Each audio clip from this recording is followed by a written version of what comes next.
This clip is brought to you by the WIBW channels and the Break Room, downtown's best spot for a hot lunch every business day.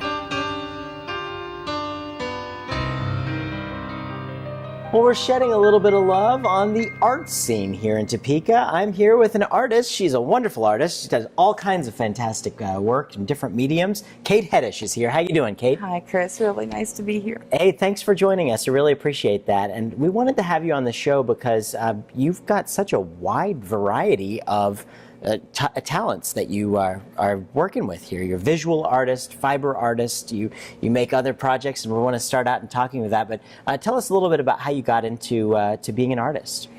Well, the truth of the matter is that I've always wanted to be creative ever since I was a child. I was the kid in the corner with a crayon, or if you look at my college notebooks, they're filled with doodles because I couldn't pay attention. I just had to doodle all the time. But for many years, obviously, I was trying to make a living. And then I married this wonderful person who said, you know, you should be making art because that's what you do. And so that's what I do all the time now. Very cool. And you started out in visual arts? Yes, I started out as a portrait artist. And then I got introduced to the digital, like Photoshop, and I started doing digital paintings on Photoshop, like pinup art and portraits.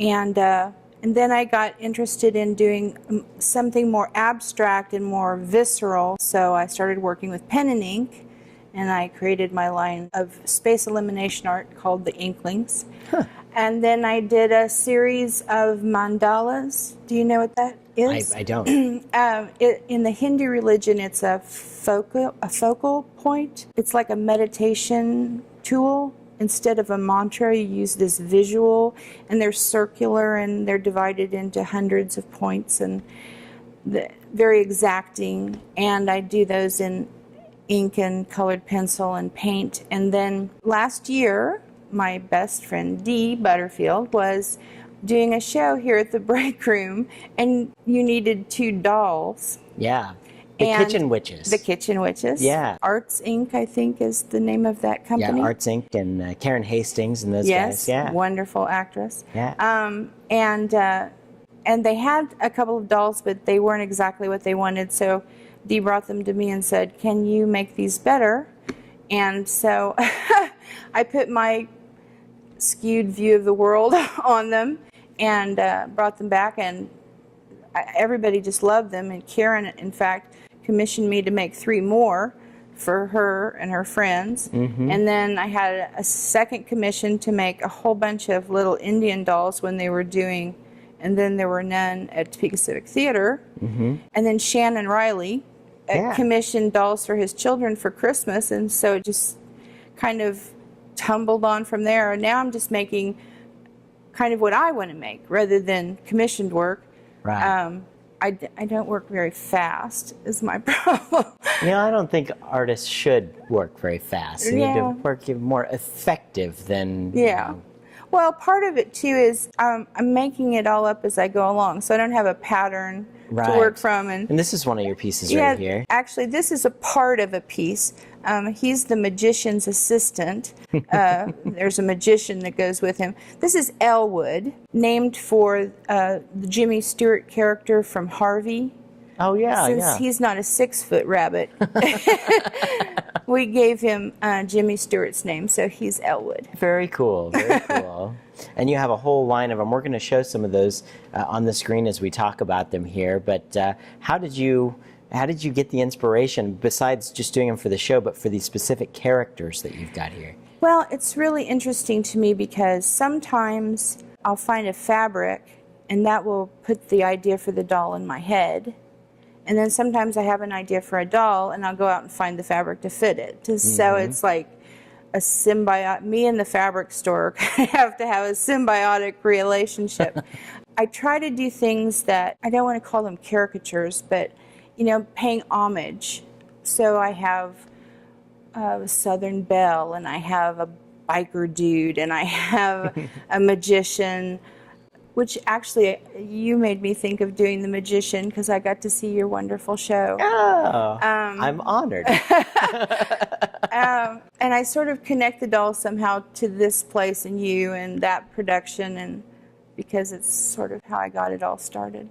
Thank you, thank you. I'm glad you're doing this because you do some really great work, and even on top of the dolls, you've got some other fiber projects that you put together. Tell us about those, and again, we'll show them on the screen as you're talking about them here. Well, several years ago, I found this book called I Taught Myself How to Crochet, and I taught myself how to crochet.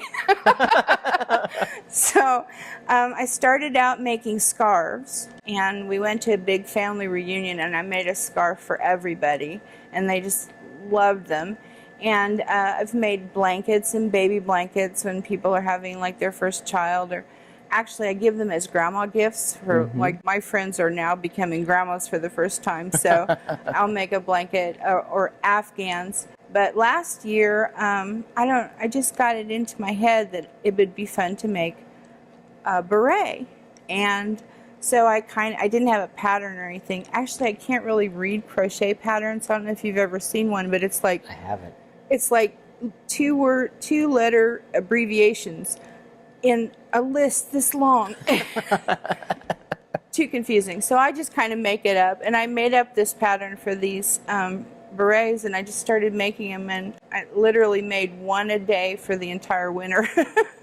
So kept me warm.